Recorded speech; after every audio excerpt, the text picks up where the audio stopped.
Hello, and welcome to another episode of Boundless Body Radio. I'm your host, Casey Ruff, and today we are joined with Cameron Morgensen. Cameron Morgensen, welcome to the show. What is up? Remember a year ago when we said we were going to do a podcast and have a monthly format? We would meet up monthly and talk about all the topics that were interesting to us at the time. We are so good at follow through. Yeah, it's been a year. This is going to be a long podcast. Not great. 12 months to catch up. Oh, man. Well, you have done 2 episodes. You're the first guest that's ever been on a 3rd episode, which is pretty cool. You're also the first guest that has not had a proper introduction. So I wrote up a short one for you today. Oh, snap. Cameron Morgensen is a great friend and a great person to include on this special episode. He is smart. Did you hear that? He's smart. You already lined your audience. He is smart, very articulate, and has some great stories to tell. We have talked with Cameron on episodes 27 and 44 of Boundless Body Radio, so be sure to check those episodes out. In those episodes, we talked about his nutrition philosophies, why he started fasting, his service in the Army, and the joy of riding bikes. Cameron also talked about gratitude, love, and kindness, which are all so important to both of us. Welcome to the show, Cameron Morgensen. Casey, you're a good one, brother. You're one of the good ones. Well, I think the same thing about you, and I'm so glad you're here for this special episode. I wanted to do something really unique and different, and you were the first person that I thought of to do it. And so, I can't wait to dive in. Honored, brother. That's Honored. great. Well, another thing that podcasting, I guess we learn from podcasting is we get stats. And so I can tell, how many downloads every episode has, which ones are doing well, which ones are not doing well.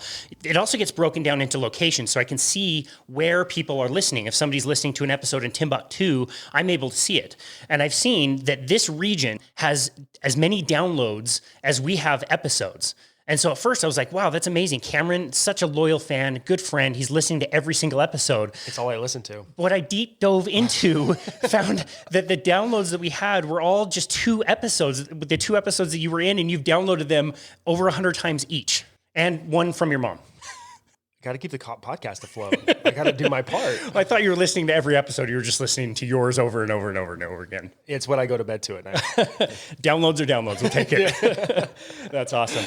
Well, we mentioned that this is going to be a special format. I wanted to do something a little bit different and unique with you. Mm-hmm. And so through this journey, there's been definitely a handful of times when somebody has said something during an episode that really just stood out. It really unlocked something. Maybe it was something that I had felt strongly about or knew about, but they said it in a certain, way, certain combination of words that really stood out. And so I have queued up a bunch of those quotes, and I would like to just play them back to you and have you say what you think about them.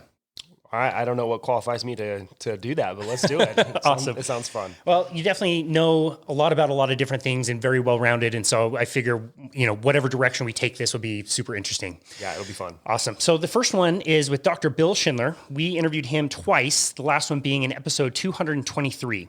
Dr. Schindler is an archaeologist. He is obsessed with food and technology. Him and his family are nicknamed the Modern Stone Age family. So they travel around from time to time and live the way indigenous peoples used to live. Really interesting. So he just wrote a book called Eat Like a Human, and that was published in 2021. And the question that I asked him here is, are we designed to eat the foods that we eat? I thought his answer was really interesting when we think of the types of foods that we eat, and I'd love to get your feedback on this. Yeah, let's hear it. We have one of the least efficient digestive tracts of any animal on the planet. And it's a huge conversation. I dive into it in depth in the book. But the reality is we are not physically designed to eat most of the foods that we consume today and even in the past. And it's really odd to say that. Wow, what do you mean? We eat all these foods. We've been eating them for hundreds of years or thousands of years or tens of thousands of years. Aren't humans omnivores? Well, yes, humans are omnivores, but not by design.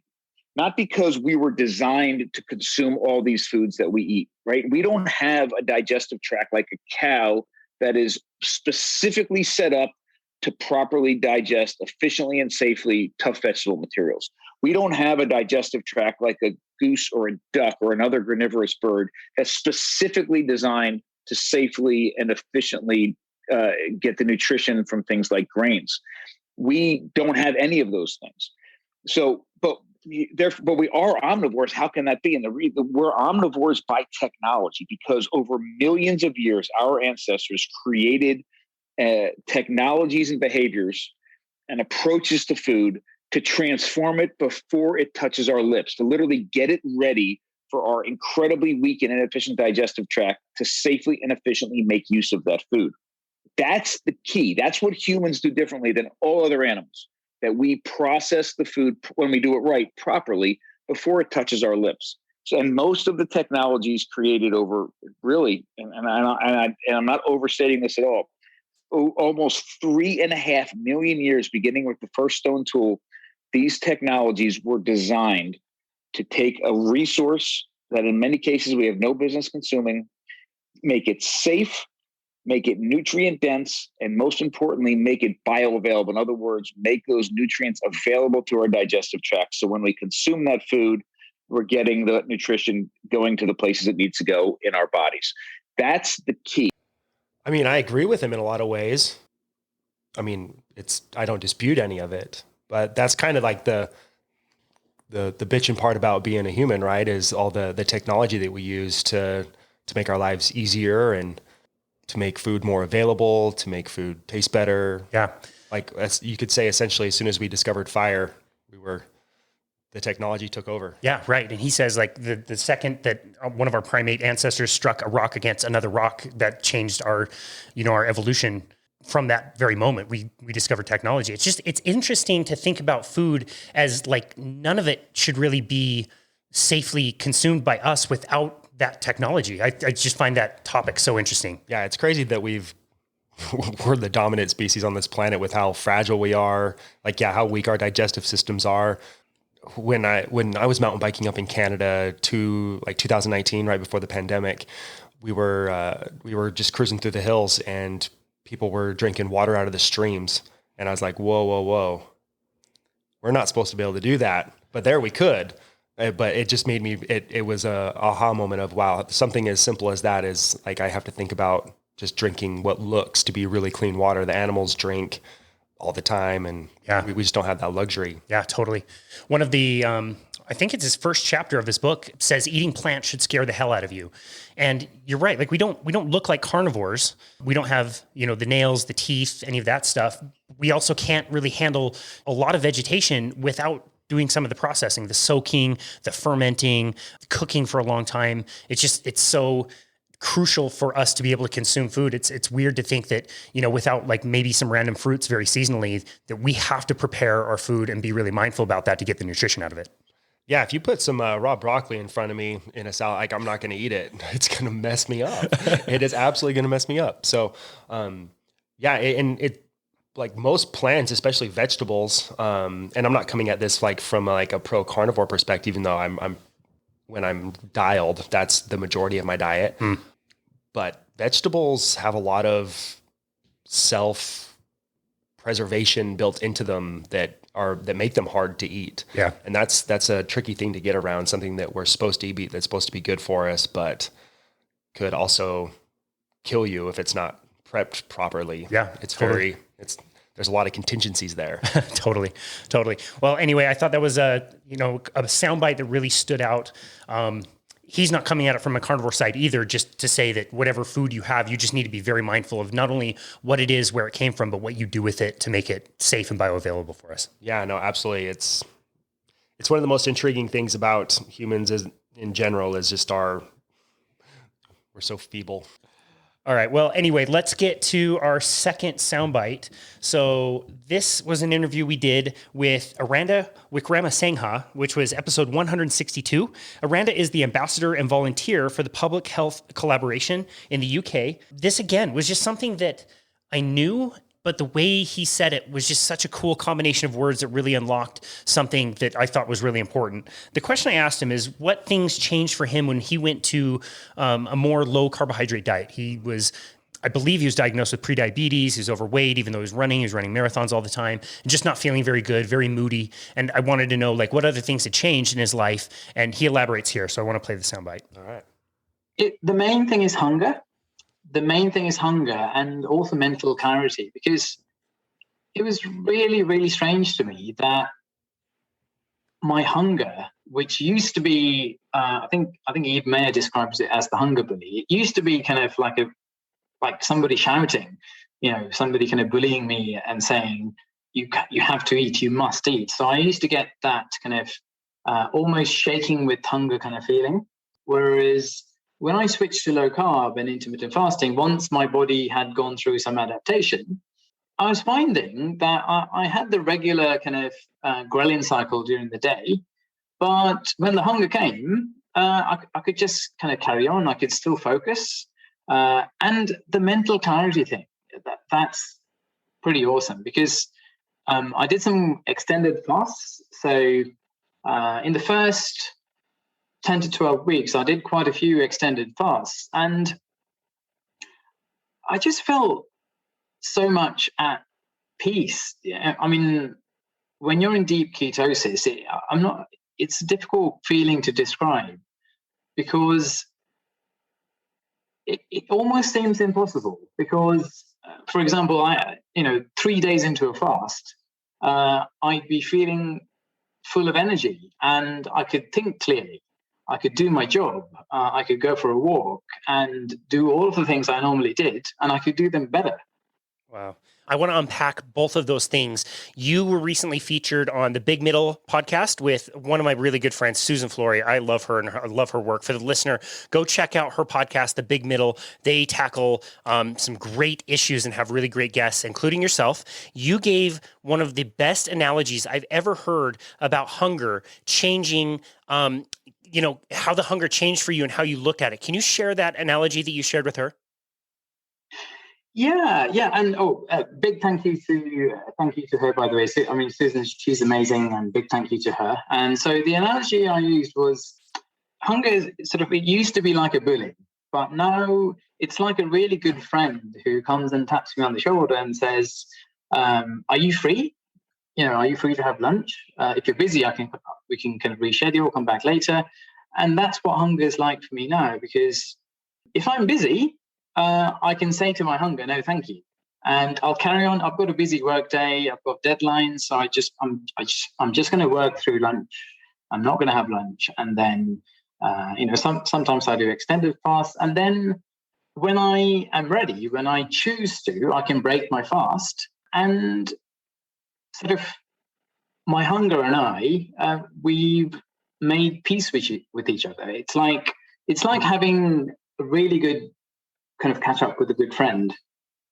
A lot of that resonates with me in my relationship with fasting, but only when I am being very meticulous about my fasting. So I've gone through phases where I've fasted for 5 years now, and that's been the constant, but the quality of my diet in my feeding window is not always as constant, as I'm sure it is for a lot of people. No one's perfect, and I'm far from that. So how he talks about his relationship with food, how he says is catching up with an old friend. I feel that very much when my diet is dialed, when I'm eating healthy food that my body wants, that it needs. And especially when I'm training at a level that requires nutrients, I feel exactly what he's saying. It's very euphoric. It's very relaxing. You're very at peace with with how you feel. But when it's not, and especially in high stress situations where I look for comfort food, that's when it gets kind of, I'm trying to use the right verbiage here, just explain it right. But it feels kind of chaotic.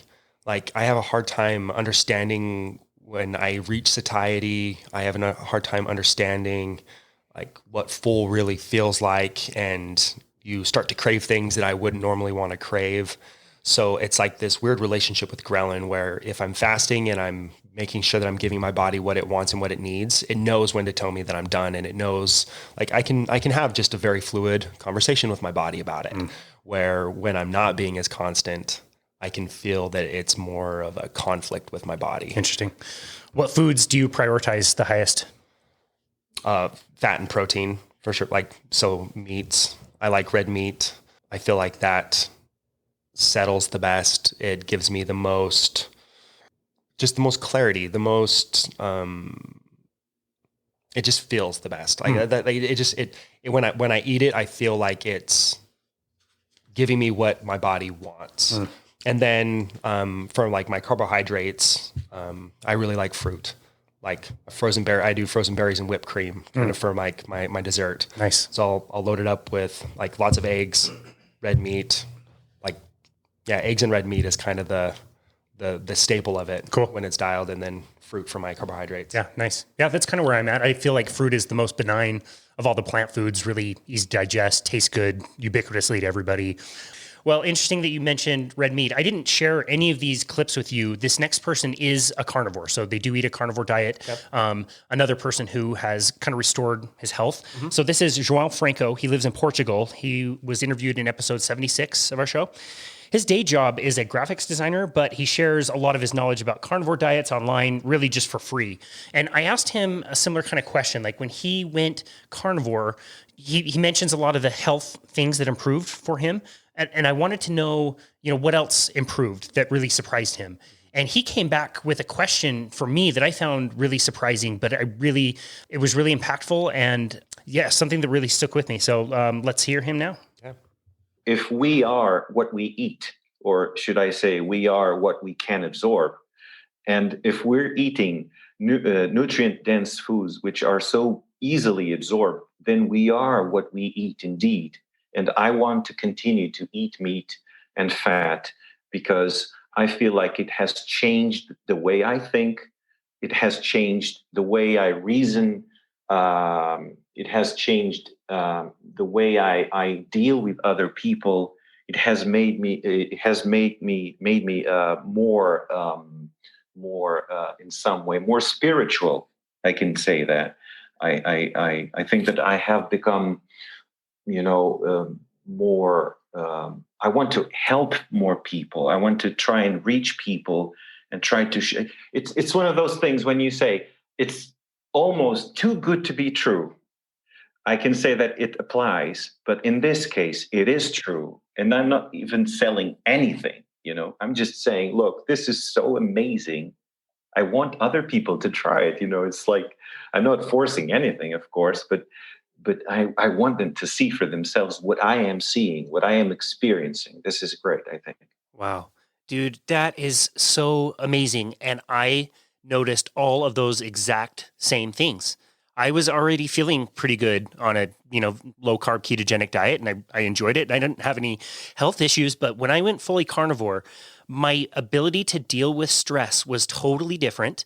I would absolutely say that my spirituality increased and my gratitude increased, and just the way I would show up in life was totally different. I can completely relate to that. I'm so glad you said that. That's so cool. Yeah, I was listening to what you were saying, and it came something to my mind. Could it be, and it's a question, it's a really interesting theme for a reflection, could it be all this happens because we, in some way, become closer to our true nature? To me, that makes a lot of sense. It makes a lot of sense. When I sit down for my one meal a day, I feel happy and I feel grateful. I realize that there is a life that lived a life and had a death, and that helps me contemplate my own death a little bit more, which again increases spirituality. And I do think, it's a really great way to phrase that question. Yeah, I think it is a more true way that we have lived, and just living that way again. Wouldn't it increase our gratitude and compassion and spirituality, all of those things that we have become so far disconnected from? I think so. I think so. Yeah. Yeah, I really like that. I think that resonates a lot and for anyone who's ever done, not necessarily even carnivore, but anyone who has made a real connection with their food and the origins of it, and like really earned their meal, I think can feel that. So I really feel that, especially when like after like doing something hard, whether it be a workout or like working on a project or something like that, like after a long day of fasting and I sit down and you really do feel different than, let me just get this quick meal in because I'm hungry or because I desire it right here and right now. There's something about prolonging that gratification. And then on top of that, adding in like the knowing where your food comes from and having gratitude for it. Yeah. I relate a lot to to that, especially with the one meal a day, where it's the meal as a celebration. And that's how it was. Like, I think like taking it back to the root of human beings, like getting a kill and like feeding the village, that was what they celebrated. That was the ceremony. It wasn't like drinking, like they weren't drinking on Friday or eating or going out to dinner because of a career goal or milestone or anything like that. It was, hey, we have food, let's celebrate. And I think that is a really good homage to that.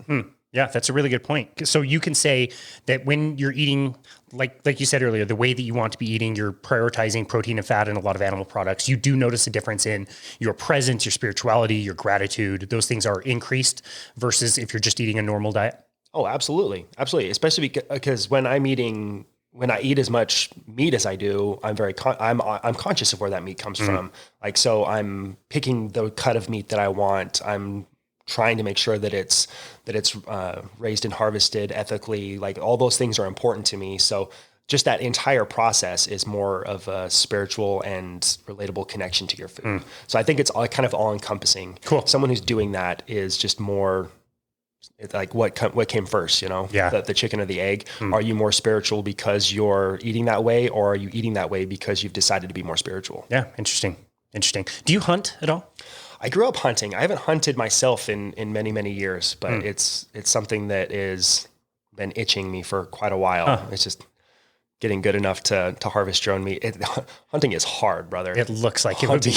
Hunting is hard. I know some serious hunters, and they'll go years without bagging an animal, especially if they have to hunt on public land versus private. Yeah, you're not always guaranteed an animal. Yeah, wow. I was never very good at duck hunt in Nintendo, so I don't be very good. But I have had a lot more respect for hunters as my diet has gone more animal-based, because you realize, like, I'm going to the store to buy most of my meat. I'm not involved in the killing process.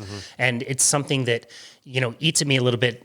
I feel, I guess, a little bit guilty that I'm not the one harvesting the animal, how truly difficult that would be. I'd have a really tough time with that. Yeah, the hunting part is really tough. And I mean, I have this same like struggle. Like I've asked like my family that goes elk hunting, like they get on horses, they go out into the woods for 2 weeks, they track the animal, they take the animal.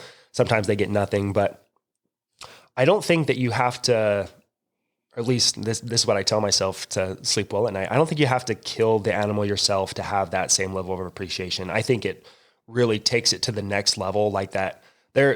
I've taken one animal in my life, and it was a very, very impactful moment. Like just the adrenaline leading up to it, then like actually taking the shot, watching the animal fall, like walking up to it, like this emotional, like this, there's this build up inside of you, the closer you step to the animal. Wow. And yeah, I cried. Wow. I absolutely cried. Wow. And it was, that's amazing. It was a beautiful experience. It was a beautiful experience. Wow. Wow. Well, let's change topics a little bit. I think you'll really like this one. We hosted Fred Hahn on episode 46. This guy is an OG. He has been killing it in the fitness world for decades. I don't know how old he is now. He's in his 50s. He's a brick shithouse, dude. Is so strong. What's his name? Fred Hahn. So Fred Hahn is a personal trainer. He's an author. He's the owner of Slow Burn Personal Training that has 2 locations open in the East Coast. And I was drawn to him because of his techniques for lifting weights. Slow burn refers to like super slow movements when you're in a gym, moving at a very, very, very slow tempo.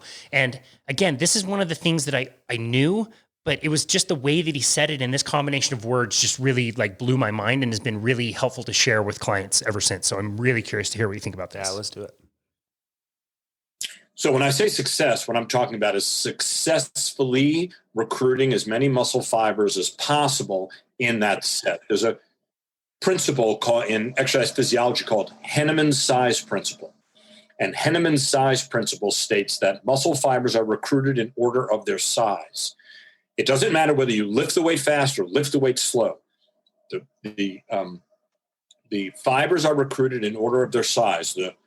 The smallest, or what they call the slow twitch, are recruited first, then the intermediate, and then the fast, which is really like the type 2X fibers. So when you perform a repetition, let's say you're going to do a set of 10 repetitions.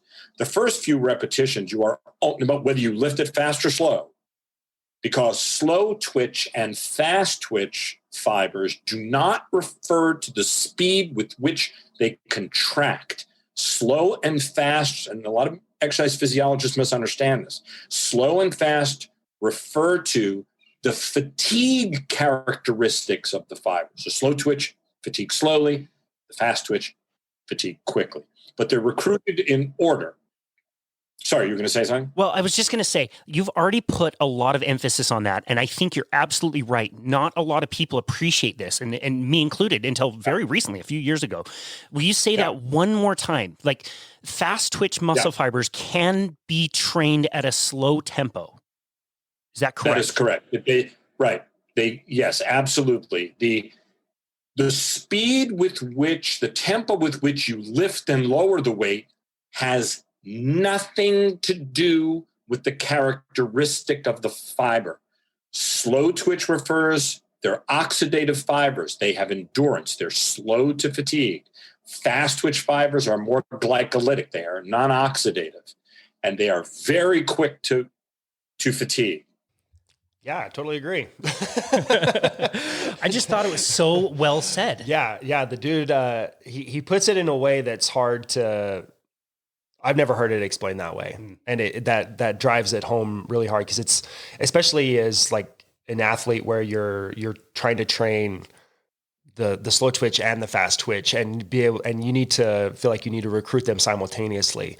Like on the bike, for example, like you're just cruising along, but then you've got like a punchy climb that you need to get up or something like that. And you hammer on it. Like you're not just switching between these fast twitch and these slow twitch muscle fibers. It's not this like mechanical switch, like you're shifting gears in a one car. Or the other. Yeah. You're working the same muscle fibers. You're just working them in order. Interesting. This really changed my personal training career. A lot of these ideas came from a book called Body by Science by Dr. Doug McGuff and John Little. They make the argument that there's no real such thing as functional training. So I play ice hockey. There's nothing I can do in the gym that is exactly like ice hockey. Like I can make ice hockey looking moves, skating side to side or swinging a hockey stick, trying to clobber somebody, whatever. But none of those things are actually hockey. Only playing hockey is hockey. And so Doug McGuff's argument is go to the gym, lift weights really slowly, all the way to muscle fatigue, or what Fred Hahn calls muscle success, rather than muscle failure, and really challenge the muscles there so they get big and strong. You're training the full spectrum, slow twitch, fast twitch, intermediate, in all the different muscle fibers by moving all the way to failure. Spend a minimal amount of time in the gym doing that, and then go and practice your sport in the context that your sport is. So hockey's played on ice. It doesn't make a lot of sense to mimic things in a gym that are not on ice at the same level with my same hockey buds. You know what I mean? Like, what do you think about that? Yeah, no, I agree. I think for me, my philosophy in the gym is what areas of my body need to be stronger, and then work those in a full range of motion. And that way I can translate it to training on the bike or bodybuilding, completely different scenario. But I feel like I need to get strong and mobile in every range of motion that is required of me in my sport. And that's where I work on that in the gym and then translate that to the bike or to the hockey rink or wherever you're going. But I completely agree. I can't make myself a better cyclist without cycling. Yeah. At the end of the day, you have to go do your thing. Yeah. Really interesting. Again, it's one of those that I felt like the combination of words he used just made it so easy to understand and easy to explain to others. Yeah. That was the best description I've ever heard of type 1, type 2, slow twitch, fast twitch, muscle fiber. Absolutely. Fred Hahn, OG, love it. Yeah, dude is yoked. Man, love this guy, David Scott. So David is somebody that I have been following a little bit through a blog that he writes. He isn't necessarily somebody that's in the health world, and his blog, like, he's got nothing to sell. You can't buy anything on his blog or whatever. He just writes this blog that's a little bit about nutrition. It's about parenting. It's about being a father. He's a father of 3 kids. And he's somebody that I reached out to host on the podcast because I just thought he was doing amazing work in his own little corner of the world and sharing it with anybody, who wanted to read it and wasn't asking for anything in return. He turned me down. He said, like, no, I can't be a guest on your podcast. I don't think I fit with the people you've had. I'm just doing this little blog. Like, that's all I'm doing. And I said, well, I think you're doing amazing work. So yeah, Dave Scott was episode 158. He actually picked up rugby at age 45. What? Started playing rugby at age 45. Oh, so he's depressed. he's wanting a 250-pound meathead to just take him out, just destroy him. Well, he's a fit dude. He's a fit dude himself, and he gets to smack his kids around on the rugby field, Dude, which is that's pretty so cool. Awesome, so badass. Get out there, live life. He's a rugby player, coach, mentor, strength and fitness geek, mechanic, gardener, learner. His blog can be found at davidscotts.blog. We were talking about living with intention, making goals, setting smaller goals to achieve your big year-long goals. He's a big fan of yearly retreats, he's also a fan of journaling, which I know you're a big fan of, which is great. So let's play his clip right now. It's a refinement, unless there's a catastrophe or something that happens in your life, but you overall, you've got a direction for the different places in your life that you want to go. And, if you are disciplined enough, and you got, Atomic Habits is probably one of the most influential books that I've read in the past several years. And setting up the scaffolding, the framework, the habits, where you do get up in the morning and you look at, what is the direction that I have for the day? At the end of the day, and you review and you go, how did I do? And what am I going to do differently tomorrow? When you set up that scaffolding, then the rest of your life it's not cruise control, but at least you can focus on not, building the house. It's living in the house and enjoying the atmosphere that you've created. Man, that's very well explained. It reminds me of Matthew McConaughey's book, Green Lights, when he says something along the lines of life, like architecture, is something that once you have a good design, you just need to maintain it. So I think that's amazing. And I haven't read that book yet. I'm really anxious. It's on my list and I haven't gotten to it yet, but it sounds like it is really well done. Have to. We can't promote that book enough. And I will argue that you have to do the audiobook. I wouldn't normally tell somebody not to read the book, but to hear it in his own words, it's pretty remarkable. He's a really cool dude with his southern drawl. Oh man, he's got great stories. It's really informative. It's moving. It's an awesome book. One of my all-time favorites. We were just talking about that. Yeah, that we were. You just have the biggest man crush on Matthew McConaughey. I do, apparently. That's fine. To the point that I purposely included that in that sound clip. All right. So what do you think? I totally agree. This was something I was having a conversation with my mom a little over a month ago, and it was one of the things that I'm trying to be more conscious of, because I get really caught up in my goals, achieving a goal, achieving a milestone, and then something. And I found out like 5-6 years ago, after achieving some of these goals, that happiness is very fleeting that way. It's very important, especially for me, the things that are part of my day are part of my day. Like I go on my walks every day, but those aren't necessary. I don't go on my walks to be healthy. I go on my walks because they're part of my day. I enjoy them. Like there's no really end goal in the walk other than reflection, learning, vibing to music, whatever it is I need at that moment. Like I don't make myself do anything that I don't need in that moment. And there's just a lot of happy payoff to that.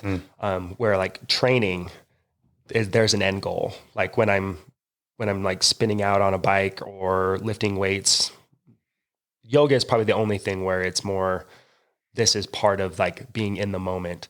So yeah, it's super cliche, but you have to enjoy your life in the moment while you're doing it, and finding things that amplify your life, finding things that bring you fulfillment that you can incorporate into your daily routine, I think is vital to happiness. And none of this is to say that you shouldn't have goals, you shouldn't try for things, but you shouldn't base your happiness on that. Right. Yeah. You're like when I'm trying to achieve a goal, like that should be character building. That shouldn't be happiness. That should actually be kind of painful. Like you should be stretching yourself in those moments.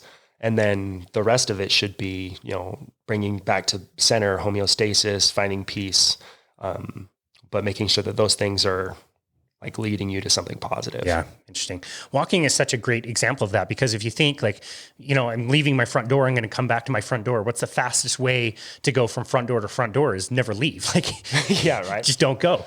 Walking is on its own. Like you said, it's such a great way to experience consciousness, because there's not really a specific goal to achieve. You're just out walking and you're going to come home at some point, but it is that time, I think, to be reflective, as you said.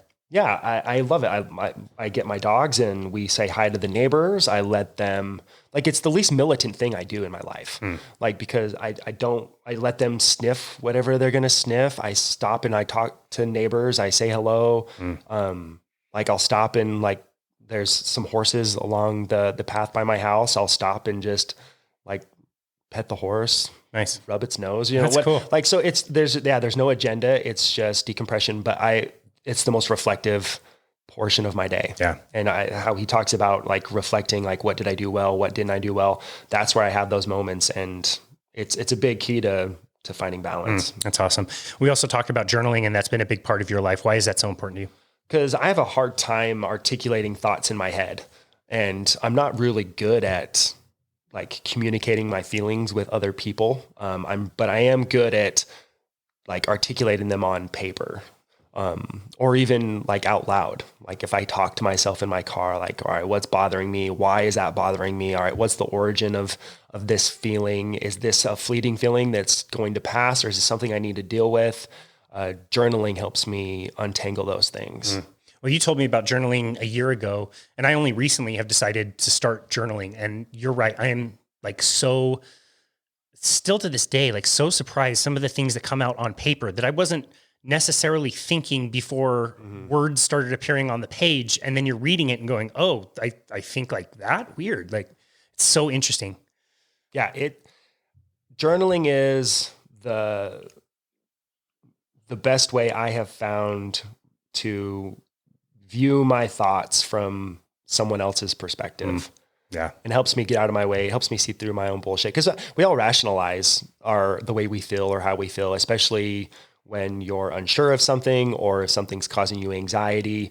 Like it helps me find the origin of those feelings and navigate out of them. So that way I'm making the right decision and not what may feel right or alleviate that anxiety the quickest. That's not always the answer for me. Yeah. Interesting. That's a really good point. I love that.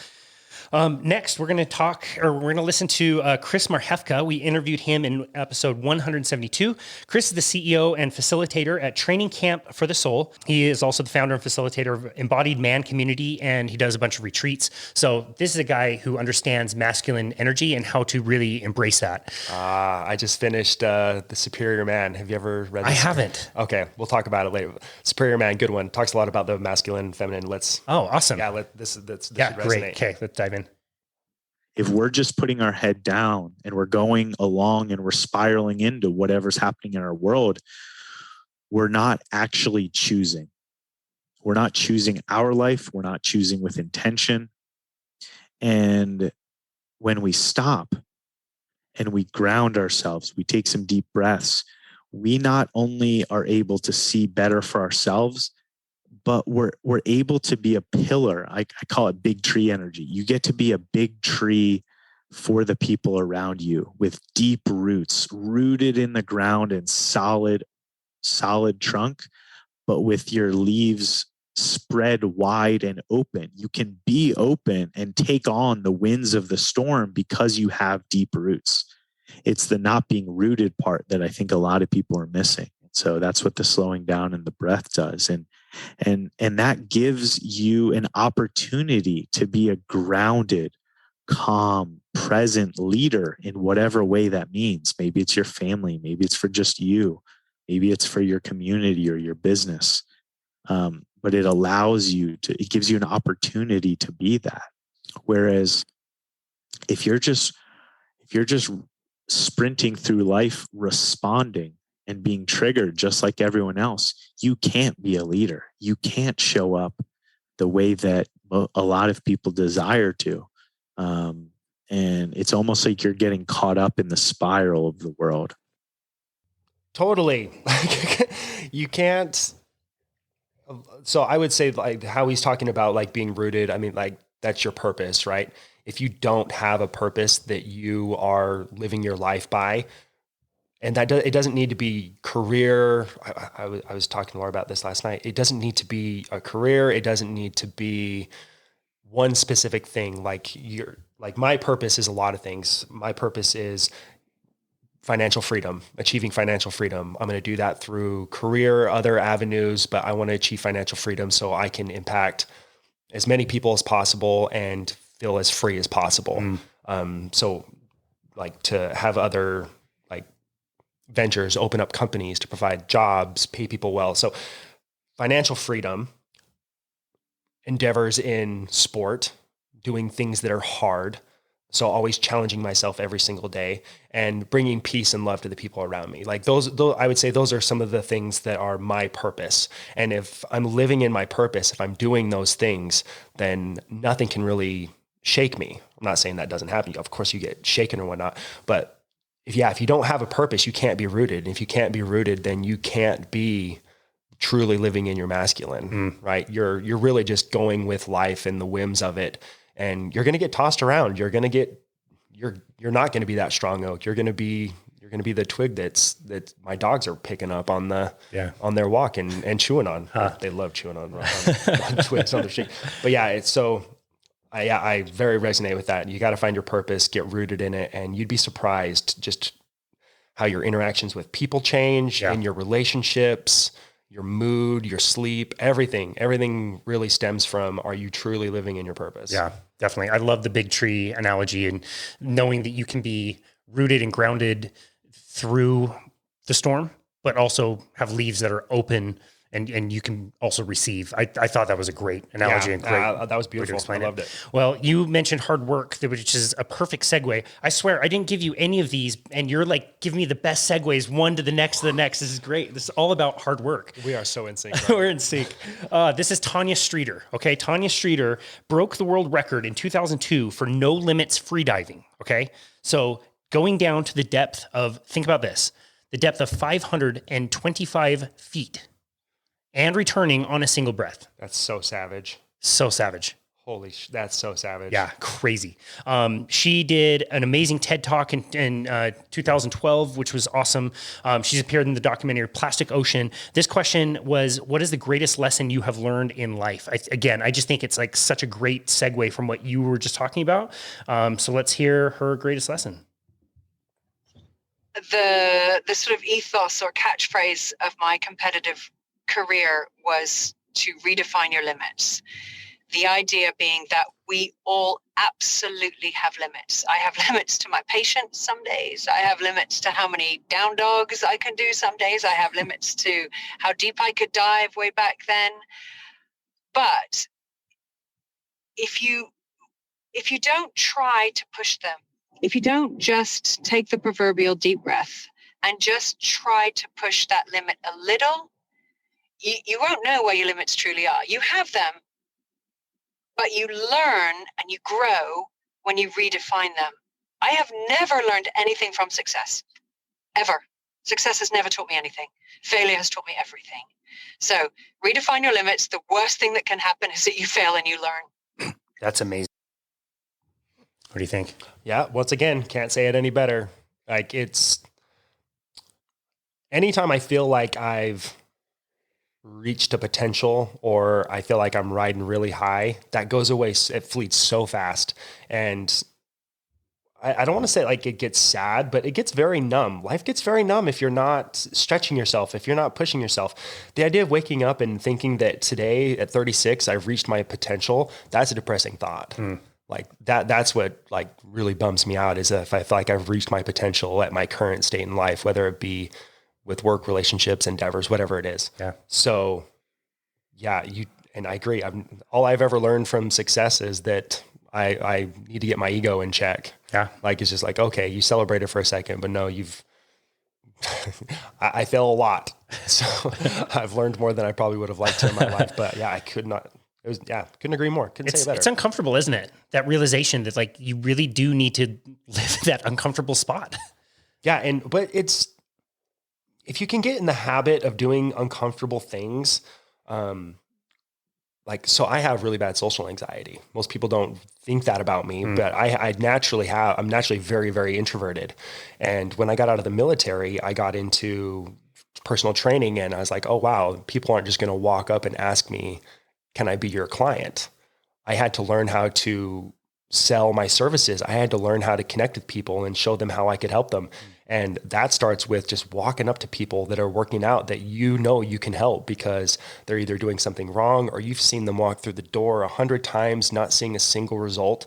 And you just really, really want to connect with them. But that social anxiety just was crippling. So I had to teach myself how to be uncomfortable, or how to be comfortable in those uncomfortable situations. And it was one of the best things I ever did, because not only did it like set the stage for the rest of my life and my career and teach me how to do that, but I got to work with some amazing people. I got to help change lives, and I got to meet you, Casey Ruff. Well, I don't know if that's a good thing or not, but was there one particular moment you remember that was maybe extra terrifying, but really paid off?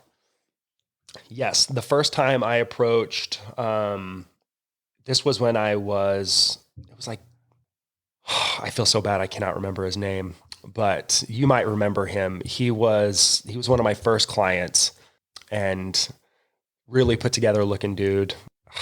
I feel so bad. I can't remember his name, but anyway, I saw him just come in every single day, and he was just hopping on the elliptical. And I had a fairly full schedule with fitness assessments. Like, it was just a busy time of year with lots of fitness assessments, but I had a half an hour, and I just saw this dude, and he made eye contact with me, and like, same thing. I'm like, I have to go talk to this guy. As soon as we made eye contact, I'm like, I have to go talk to this guy. But as soon as I knew I had to, that's when the anxiety really, really kicked in. So I just sat down for a second. I said, all right, what's going to be your opener? Like, just know what you're going to say going in and let the conversation flow. I think if you come at it from, if you know you have a genuine interest and a genuine desire to do well by that person, regardless of the interaction, if you have a good heart and you're going into the intentions with kindness, it's going to be an organic conversation. It'll be fine. And it was a great conversation. We talked for like 20 minutes while he walked, and then he came and sat down, and he was a client for a year. Wow. Yeah. 3 days a week for a year. Wow. And you were really able to help him through that process. Yeah, it was a super special day. That's awesome. I do remember it. That's a great story. Well, another great segue to our last clip, which is all about fear. We're going to hear from Mike Kavanagh. We interviewed him in episode 190. Mike Kavanagh is an author. He's a mind-body performance trainer, business and leadership consultant. He's the author of several books, including his latest book called Coach's Plan, which is really a great book. I ended up buying this myself and reading it, and it was a really great way to understand the difference between coach's mind and player's mind, how, the coach is the person planning out the life, and the player is the one that actually goes and plays. And when we try to be player coach, we can sometimes get those two things confused. And so he's got a great system to help you put the coach in the coach's spot and the player in the player spot. I love the concept. He's also the host of the Fueled by Impact podcast. The question was along the lines of, how do we know that we're procrastinating something because we shouldn't be doing that something, or when we're procrastinating something that's really important because we need to overcome resistance to be able to do it? So how can you tell whether you're following your life calling and overcoming resistance, or it's just not for you to do? Gotcha. I think in general that if you detect fear, then go in the direction of that fear. That to me has been by and large, a principle that if I follow tends to lead to good things. Because usually if you're procrastinating or you're not doing something and there's a really good reason behind it, then it's not likely to be, oh man, I'm just afraid, an irrational fear of it. If there's an irrational fear, it's usually like, oh, I'm worried about how this is going to look, or I'm worried about whether or not I'm going to go hungry, or, some kind of, it's like the fear is hijacking our higher wisdom and just turning us into turning us into being governed by more of our animal instincts in some way, our survival instincts. So that to me is one way potentially that I look at, aside from trying to go deep and explore and do other things. I try to sniff out the fear. I like it. I like his approach. Yeah. Are you afraid of it? I'm a master procrastinator. So that resonates big time. What I do, what works for me is what I'm procrastinating aligned with my purpose. Like, is this something that is aligned to my purpose? And yeah, I either need the pressure to be on, like, what am I procrastinating and why? If it's aligned to my purpose, then I need to hunker down and figure out what I need to get done, what I need to get done. And if it's not, all right, then it could be an obligation that it just needs to happen anyway. And I just need to find the discipline to get it done. But yeah, usually I'd say if something is scaring you, it's probably because you need, like, the social anxiety. If you're feeling anxiety about talking to a customer, talking to a prospect, talking to someone you find attractive and would like to ask out, that fear is probably excitement manifesting itself in a way that you don't know how to handle. So I dig that. Yeah. Lean into the fear. Lean into the fear.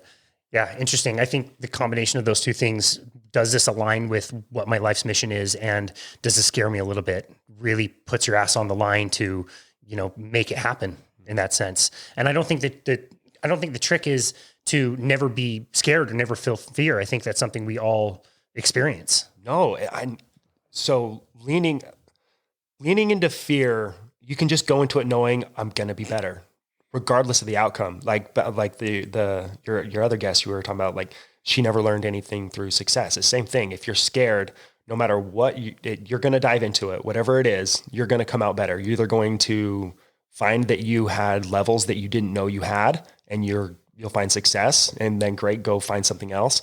Or you're going to fail and you're going to figure out what you need to do to be better. But you're going to be a better person than you are in this moment by leaning into the fear. Yeah, that's very well said. I think one of our guests had the phrase, new levels, new devils, basically. And so you're overcoming different things and growing, and that experience is allowing you to be purified, allowing you to be better, stronger, through the process. Yeah, couldn't agree more. That's so interesting. So that was 8 different clips that we played. Which one stands out the most to you? All of them. I would say mostly because the masculine piece is very top of mind, because I just finished that book, Superior Man. All men, go read it. It's a terrible title. It's not, it's more talking about how to lean into your masculinity and how to balance with the feminine. I really enjoyed it. Can recommend it more. The slow, like the fast twitch, slow twitch, just because, again, that resonates really big in my own training, and it's changed, like, my perception of training has changed over the years. And that was another, like, big thing of mine. Like time under tension, how to stimulate muscle, how to build muscle using less weight, less impact on the body. And a lot of those training principles relate to that. And then just the getting uncomfortable and feeling comfortable in those moments. Because I think, regardless of what your endeavors are in life, I think if you can get good at those things, you'll find yourself excelling. Yeah, that's fantastic. Well, this has been a lot of fun. This has been awesome. I just asked you what some of your favorite moments are. What would the one takeaway you'd want to share with somebody from this episode? I'm going to go with lean into the fear, because I don't care what you're trying to do today, whatever it is, that's something you can implement today. You don't have to buy equipment. You don't have to get in your car. You don't have to do anything. You can, whatever's scaring you, take a step towards it today. Yeah, that's awesome. Great advice. Cam Morgensen, if somebody wanted more information about you, I don't know why they want more information about you, but if somebody wanted to reach out to you, where can they do that? Yeah, if you want to block me, you can do it on Instagram. mtbcameron. On Instagram? On Instagram. Yeah, that's awesome. Cam Morgensen, I knew this was going to be a lot of fun. I had a great time going through some of these clips with you and hearing your insights and wisdom, and it's always just so good to catch up with you. So thank you so very much for doing it. Love you, Casey. Love you too, man. As I'm losing my voice in the outro. Since we record the music on this, I can't go back and edit that. I think it's perfect. You're perfect. Never change. Oh, geez. So, yeah, there you go. Anyway, this has been another episode of Boundless Body Radio.